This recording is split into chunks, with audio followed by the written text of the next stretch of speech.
नमस्ते, संध्यास किचनमध्ये आपलं स्वागत आहे। आज मी बनवत आहे भरली मिरचीची भाजी।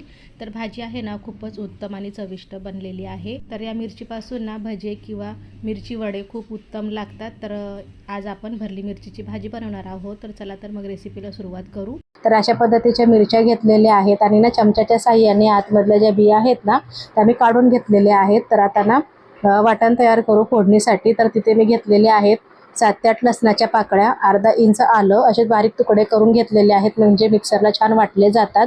आणि थोडीशी कोथिंबीर, तर याचं आहे ना दरदरीत वाटण तयार करून घेणार आहे। तर तुम्ही पाहू शकता मस्त असं ना दरदरीत वाटण तयार करून घेतलेलं आहे। असं जाडसर वाटून घेतलं ना तर फोडणीमध्ये खूप छान सुगंध येतो।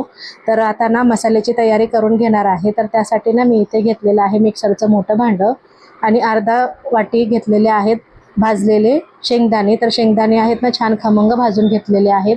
आणि 1 वाटी सुक्कं खोबरं घेतलेलं आहे, त्याचे पातळ काप करून छान भाजून घेतलेलं आहे खरपूस रंगावर, त्याची ना खूप छान चव येते। तर इथे ना मी घेतलेला आहे अर्धा इंच अद्रकचा तुकडा आणि 7 ते 8 लसणाच्या पाकळ्या, 1 हिरवी मिरची आणि थोडीशी कोथिंबीर आणि वरून अर्धा चमचा लाल मिरची पावडर, अर्धा चमचा काळा मसाला घरगुती आणि चवीपुरतं मीठ। तर छान असं ना वाटण तयार करून घेतलेलं आहे। तर मसाला वाटून घेण्यासाठी ना मी अजिबात पाण्याचा वापर केलेला नाही। तर छान असं दरदरीत मसाला वाटून घेतलेला आहे आणि जाडसरच हवा।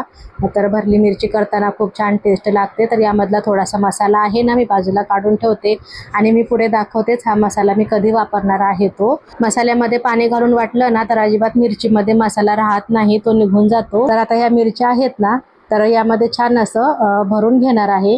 व्यवस्थित वाटण भरून घ्यायचं, म्हणजे ते सुटणार देखील नाही आणि अजिबात मिरचीमधला मसाला आहे ना निघतच नाही। व्यवस्थित बिना पाण्याचा मसाला वाटून घेतला ना तर छान व्यवस्थित बसला जातो, अजिबात मिरची सोडून बाजूला होत नाही।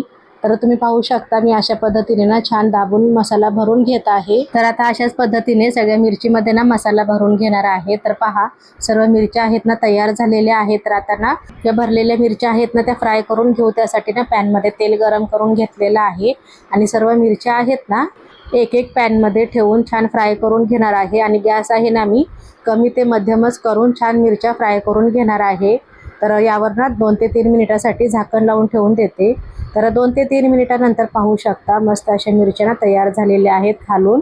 तर दोन्ही साईडनी अशाच पद्धतीने छान मिरच्या आहेत त्या भाजून घ्यायच्या आहेत, म्हणजे तेलामध्ये आधी फ्राय केल्या ना तर खूप छान अशी एक टेस्ट लागते भाजीमध्ये। तर पहा मी अशा सगळ्या मिरच्या आहेत त्या आलटून पलटून छान परतून घेणार आहे। तर आता ह्या देखील ना 2 ते 3 मिनिटासाठी शिजवून घेणार आहे मिरच्या। तर पहा या देखील 2 ते 3 मिनिटं मी छान मस्त मिरच्या शिजवून घेतलेल्या आहेत, म्हणजे तेलामध्ये ना फ्राय करून घेतलेल्या आहेत। तर छानपैकी मिरच्या आहेत ना तयार झालेल्या आहेत, तर बाजूला काढून घेते। तर या फ्राय करून घेतलेल्या मिरच्या आहेत ना तुम्ही भाकरीसोबत किंवा डाळ भातासोबत अशा देखील खाऊ शकता, खूपच उत्तम लागतात। तर आता ना याच पॅनमध्ये तेल गरम करून घेणार आहे भाजीसाठी। तर जो मसाला आहे ना फोडणीसाठी वाटण तयार करून घेतलेला तो घालून ना तेलामध्ये छान परतून घेणार आहे। आणि गॅस आहे ना कमी ते मध्यमच ठेवून छान मसाला आहे ना फोडणी एकदम खमंग तयार करून घेणार आहे। तर छान असा ना मसाला परतून घेतलेला आहे। तर आता यामध्ये घालत आहे एक मध्यम आकाराचा बारीक कापून घेतलेला कांदा। तर कांदा देखील ना छान परतून घेणार आहे।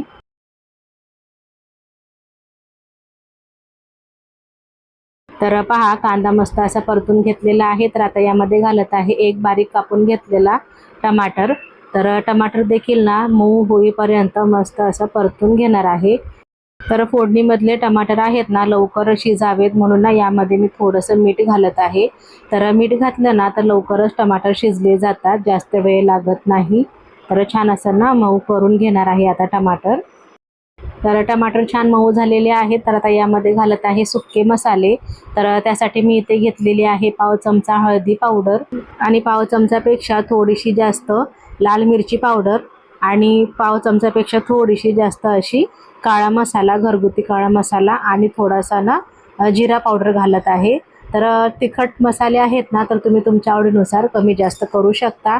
तर यापूर्वी देखील आपण ना मिरचीमध्ये भरण्यासाठी जो मसाला तयार करून घेतलेला होता ना त्यामध्ये देखील मिरची आहे, म्हणून मिरची आहे ना बघूनच घाला। तर आता जे वाटण काढून घेतलेलं होतं ना मसाला मिरचीमध्ये भरण्यासाठी, तर तो मसाला आहे तुम्ही फोडणीमध्ये घातलेला आहे आणि छान परतून घेणार आहे। तर याने भाजी आहे ना खूपच छान चवीला होते आणि खूप छान अशी ना त्याला एक घट्टपणा येतो आणि स्वादिष्ट भाजी तयार होते। तर पहा छान मसाला आहे ना परतून घेतलेला आहे। तर यामध्ये घालत आहे पाणी। तर पाणी आहे ना तुम्ही तुमच्या आवश्यकतेनुसार घाला, तुम्हाला घट्ट हवी पातळ हवी। तर मी थोडीशी ना घट्टसरच अशी भाजी करणार आहे, कारण भरलेल्या वांग्याची किंवा भरलेल्या मिरचीची भाजी आहे ना थोडी घट्टच असावी, अंगापुरता रस्सा, तर तो छान लागतो चवीला। तर आता 2 ते 3 मिनिटासाठी छान उकळी काढून घेणार आहे झाकण लावून। तर पहा छान अशी ना भाजीला उकळी निघालेली आहे। तर पहा असा छान ना मसाला तयार करून घेतलेला आहे। तर आता यामध्ये ना घालत आहे भरून घेतलेल्या फ्राय झालेल्या मिरच्या। तर एक एक मिरच्या करून ठेवून घेत आहे। तर या मिरचीची भाजी आहे ना खूपच छान अप्रतिम तयार होते, अगदी तोंडाची चव वाढवणारी आहे। तर तुम्ही एकदा नक्की ट्राय करा, तुम्हाला नक्कीच आवडेल। आता पॅनवर झाकण ठेवून ना कमी गॅसवर एक उकळी काढून घेणार आहे, अगदी 3 ते 4 मिनिटासाठी। तर 3 ते 4 मिनिटं पूर्ण झालेली आहेत। तर पहा मस्त अशी भाजी तयार झालेली आहे, छान तर्री देखील निघालेली आहे आणि भाजीचा रस्सा आहे ना खूप छान असा तयार झालेला आहे आणि मिरचीमधला ना मसाला अगदी निघालेला देखील नाही, जशाच तशा मिरच्या छान भरून घेतलेल्या तशाच आहेत।